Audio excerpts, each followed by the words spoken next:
I, Dr. Nishant Kumar Pathak, Associate Professor, Computer Science Engineering Department, AKJEC. Today I am going to discuss lecture the topic looping statement. It's a very important topic in any programming language. Not even if in C programming, if you read in Java, .NET, Python, in every programming language, the looping statement plays a very vital role. Now, some concept of loop is important. Why? एक question आता है कि looping statement इतना important क्यों है कि हर language में इसको हम लोग यूज करते हैं, चाहे वो हमारे पास सी प्रोग्रामिंग का लैंग्वेज हो, चाहे वो जावा हो, चाहे .NET हो, चाहे वो पाइथन हो, हर लैंग्वेज में हम लोग एक कॉमन पैराडॉक्स लूपिंग हम यूज करेंगे ही करेंगे. I give the question, write a program to print 1 to 10. Then you have two options. If you know about the loop, then you use the concept of loop. If you have no idea about the loop, then how you can execute this question? You have one option. Option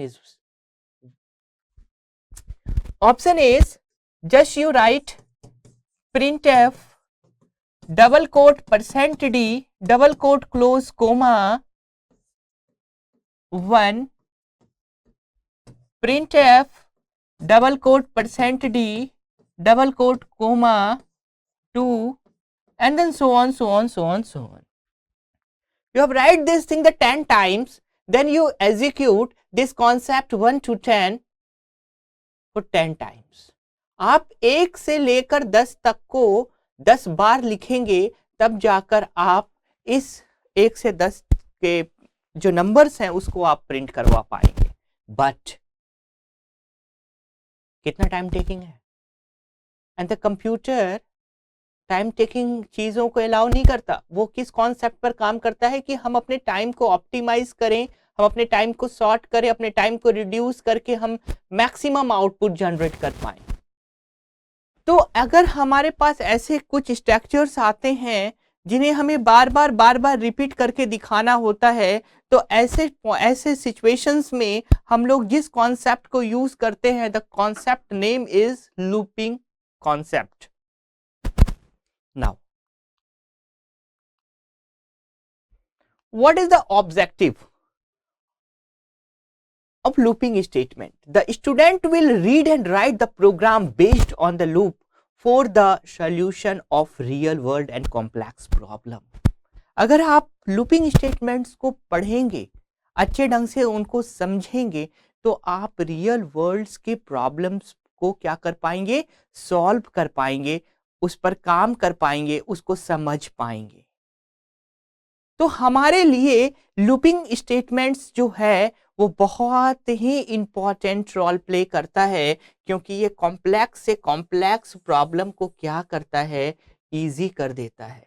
that's why the objective of the looping statements is what the student will read and write the program based on the loop for the solution of the real world and the complex problem. Now the second question is raise कि sir आपने ये तो बोल दिया कि real world और complex problem को solve करता है, तो कैसे करता है और क्या है ये लूपिंग स्टेटमेंट्स, जरा ये बताइए.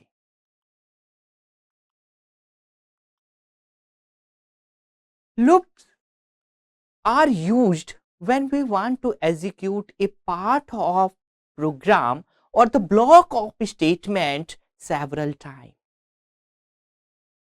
हम किसी ब्लॉक ऑफ स्टेटमेंट या पार्ट ऑफ प्रोग्राम्स को बार बार अगर एग्जीक्यूट करना चाहते हैं, तो जिस चीज की हमें जरूरत पड़ती है वो हमारे पास क्या होता है, वो हमारे पास लूप होता है.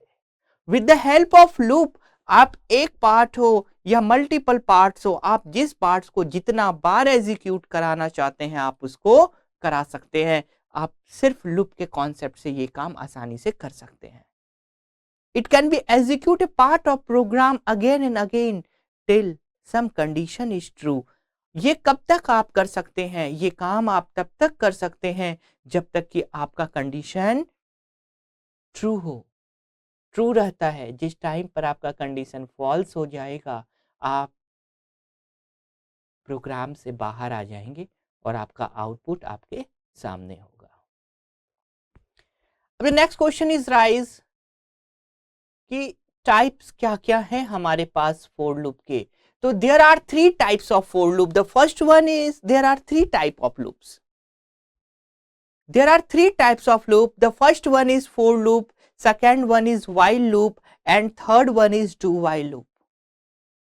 I repeat this concept once again.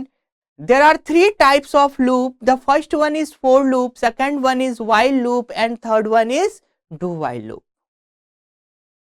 Now one by one हम इन लूप्स के बारे में पढ़ेंगे और इन लूप्स के कॉन्सेप्ट्स को सीखने की कोशिश करेंगे कि ये लूप कैसे चलता है, रियल वर्ल्ड और कॉम्प्लेक्स प्रॉब्लम्स में इनका काम क्या है। आज अब हम इस पर डिस्कशन करेंगे और इनको समझने की कोशिश करेंगे। तो सबसे पहले जिस लूप के बारे में आज हम लोग डिस्कस करेंगे वो कौन सा लूप होगा? हम शुरुआत करेंगे जिस लूप से, उस लूप का नाम होगा फॉर लूप। पहले हम फॉर लूप सीखेंगे, उसके बाद हम लोग while लूप सीखेंगे और उसके बाद हम लोग do while लूप सीखेंगे। तो चलिए सबसे पहले हम लोग शुरुआत करते हैं फॉर लूप से और सीखते हैं कि हम फॉर लूप में प्रोग्राम्स को कैसे बनाते हैं और किस तरह से हम एग्जीक्यूट इस प्रोग्राम्स को करते हैं। नाउ फॉर लूप, सबसे पहला क्वेश्चन, the first question is raise where the concept of for loop is used. कहां पर हमारा फॉर लूप का कॉन्सेप्ट है जो यूज होता है? Is a very fundamental question and this question is rise when your concept having not clear regarding the loop. आज आप समझिए इस चीज को। जब हमें अपने कंडीशन के बारे में पता होता है उस टाइम पर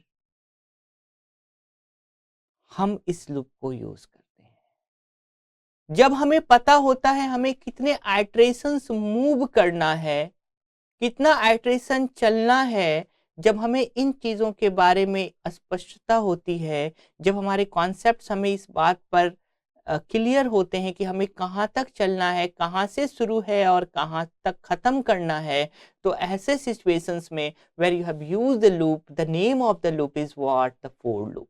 वहां पर हम लोग फॉर लूप के कॉन्सेप्ट को यूज करते हैं। कैसे करते हैं? इसके कॉन्सेप्ट्स को सीखने के लिए आइए सबसे पहले हम सिंटैक्स पर गौर करें। हमारे पास अगर फॉर लूप है तो फॉर लूप में सबसे पहला कॉन्सेप्ट आता है सिंटैक्स का कि हम लिखते हैं फॉर, उसके बाद then the second one is initialisation, then condition, then updations. Question is raise what is initialisation? Sir please tell me about the initialisation process. What is the meaning of initialisation? इसको समझने के लिए हम एक programme लेते हैं। हमारा program है write a program to print 1 to 10, 1 से लेकर 10 तक के नंबर को हमें प्रिंट कराना है। अगर हमें 1 से 10 तक के नंबर को प्रिंट कराना है तो हमें इसे इनिशियलाइज कराना पड़ेगा। इनिशियलाइजेशंस का मतलब होता है कि हमारा जो प्रोग्राम है, हमारा जो क्वेश्चन है वो कहाँ से शुरू हो रहा है और कहाँ तक अंत हो रहा है। तो हम अगर इस कॉन्सेप्ट को ध्यान से देखें, हम अपने प्रोग्राम्स को देखें तो क्वेश्चन बोलता है write a program to print 1 to 10 number, 1 से लेकर 10 तक के आपको नंबर को प्रिंट कराने हैं। तो मैंने बोला कि हम फॉर लूप वहां ज्यादा यूज करते हैं जहां पर कि हमें अपने कंडीशंस और हमें अपने आइटरेशंस के बारे में पता होता है। यहाँ पर हमें पता है कि हमें कहाँ से शुरू करना है। तो हमें अगर कहा जाए इनिशियलाइजेशन तो इसका सबसे बेस्ट एग्जांपल क्या बनेगा? तो हम लिख सकते हैं इसको फॉर इंट आई हम लिख सकते हैं फॉर इंट आई, और आइट्रेशन इनिशियलाइजेशन कहाँ से शुरू है हमारा 1 से, तो हमने लिख दिया I equal to 1. And the second one is what? The condition. Conditions means what? अब देखिए ये प्रोग्राम्स जो है वो कैसे चल रहा है, पहले 1 है, फिर 2 है, देन 3 4 5 6 7 8 9 10. कंडीशन बोल रहा है कि पहले 1 आ रहा है, उसके बाद 2 आ रहा है, फिर 3 आ रहा है, फिर 4 आ रहा है, फिर 5 आ रहा है। मतलब 1 बाय 1 1 बाय 1 1 बाय 1 चीजें क्या हो रही है, इंक्रीज होते जा रही है। जब वो 1 से शुरू हो रही थी 10 तक जा रही है, तो रास्ते में 2 3 4 5 6 7 8 9 10 जैसी नंबर्स उसको मिल रहे हैं। तो आई लेस देन इक्वल टू कहाँ तक जाना है, 10 तक जाना है, हमने कंडीशन डाल दिया।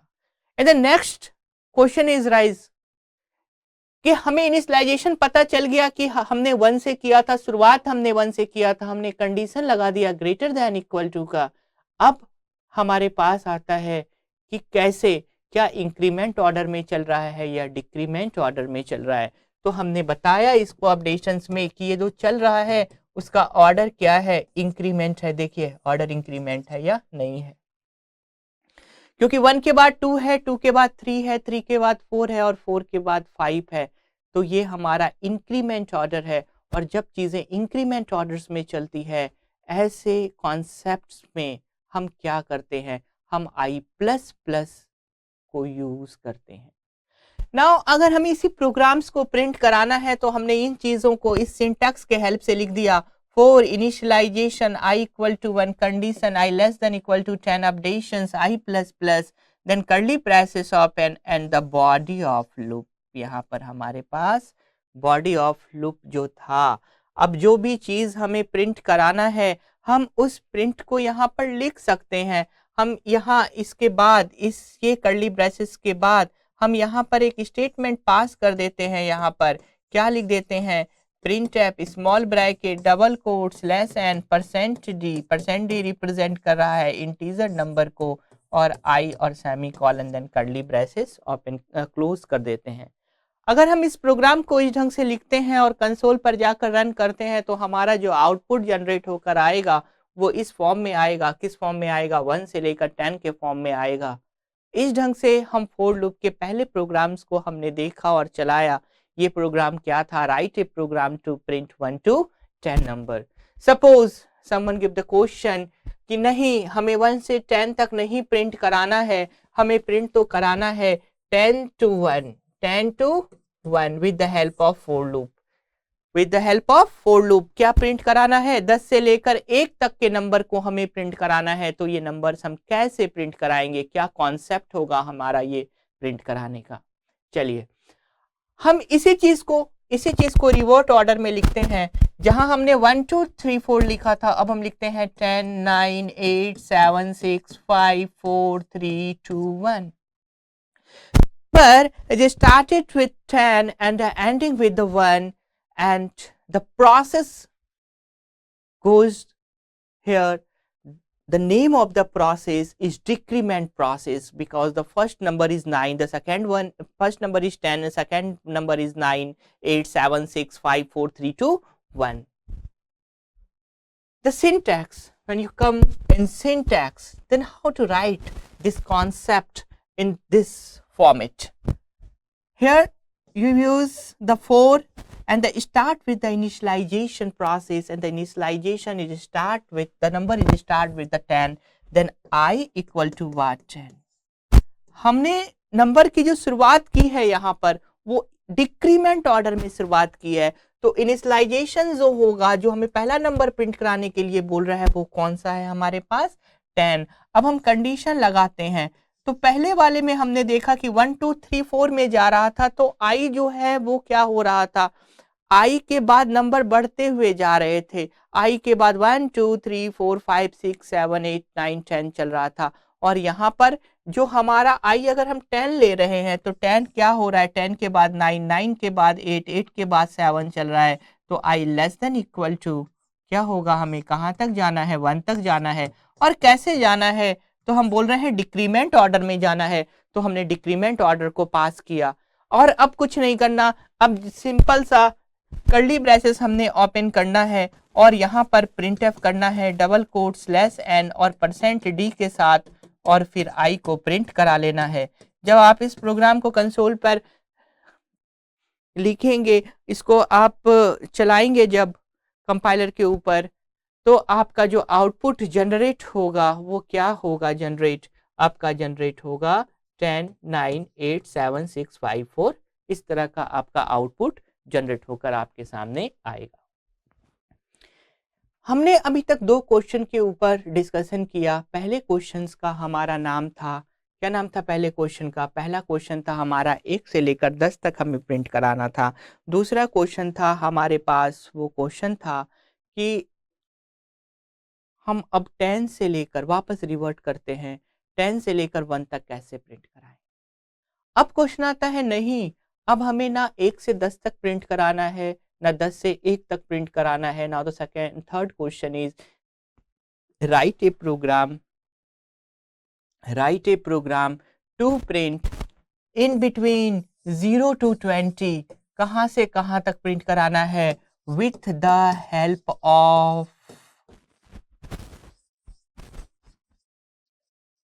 for loop. Write a program to print 0 to 20 with the help of for loop. for loop के हेल्प से हमें 0 से लेकर 20 तक प्रिंट कराना है। कैसे कराएंगे? क्या प्रोसेस फॉलो होगा? बड़ा आसान सा कॉन्सेप्ट है कि आपको कहां से कहां तक प्रिंट कराना है। आप इनिशियलाइजेशन देखें और फाइनल डेस्टिनेशंस देखें। चलिए, क्योंकि हमें 0 से 20 तक प्रिंट कराना है, हमें एक नंबर चाहिए होगा जिसमें कि जिसको हम शुरुआत करेंगे आई से। और अगर हम इसको इस ढंग से लिखते हैं कि 4 हमें नंबर चाहिए कहाँ तक? 0 से शुरुआत हो, कहाँ तक जाए, बढ़ता हुआ जाए, कहाँ तक जाए? 20 तक जाए। कैसे जाए? तो हम कहते हैं कि हमारा 2 इंक्रीमेंट होकर जाए। अगर हमारा प्रोसेस इस ढंग से चलता है कि 0 से स्टार्ट हो रहा है, 2 के इंटरवल्स में हम नंबर्स को देते हैं, तो first number is 0, the second number is 2, and then 4, then 6, then 8, and then so on.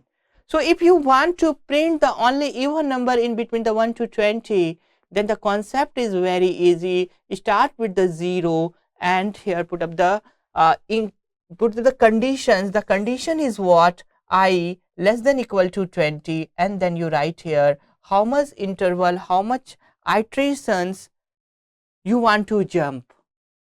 तो कॉन्सेप्ट बोलता है कि अगर आपको 0 से 20 तक जाना है और कौन सा नंबर निकालना है, सिर्फ इवन नंबर निकालना है, तो आपके पास एक बहुत अच्छा प्रोसेस है। वो प्रोसेस क्या है कि आप 0 लिखें, उसके बाद 2, फिर 4, फिर 6, फिर 8, इस ढंग से हमें आगे की ओर जाना है। तो हमने लिख दिया I equal to I plus 2. Then you print this, printf, now double quote %d, और यहाँ पर आप क्या लिखेंगे? आप आई लिखेंगे, इसको बंद कर देंगे और कर्ली ब्रेसेस से क्लोज कर देंगे। अब इस प्रोग्राम्स को आप अपने IDE, आप जिस कंपाइलर, जो भी आप कंपाइलर को यूज करते हैं, वहां पर जाइए, इसको लिखिए, इसको रन करिए और अपना आंसर आप चेक कर सकते हैं। तो आपका जो आंसर जनरेट होगा वो किस फॉर्म में होगा? पहले 0 होगा, फिर आई। अब इसका हम एक लॉजिक देखते हैं, तो ये कॉन्सेप्ट और अच्छे से क्लियर हो जाएगा हमारा। कैसे लॉजिक स्टार्ट होगा? I start with 0। प्रोग्राम में एंटर करने के पहले फर्स्ट चेक द कंडीशन। आइए कंडीशन को चेक करते हैं। सबसे पहले क्या 0 लेस देन इक्वल टू 20 है? अगर ये कंडीशन सही है तो ये अंदर की ओर जाएगा और पहला आई जो है वो आपका प्रिंट हो जाएगा। जैसे ही ये प्रिंट होगा, प्रोग्राम टर्मिनेट होकर बाहर की ओर वापस आएगा और ये आएगा i equal to i plus 2 के पास। किसके पास आएगा? बाहर निकलेगा तो ये आएगा i प्लस 2 के पास। Thank you. तो हम इसको फिर से आगे की ओर नेक्स्ट लेक्चर्स में कवर करेंगे।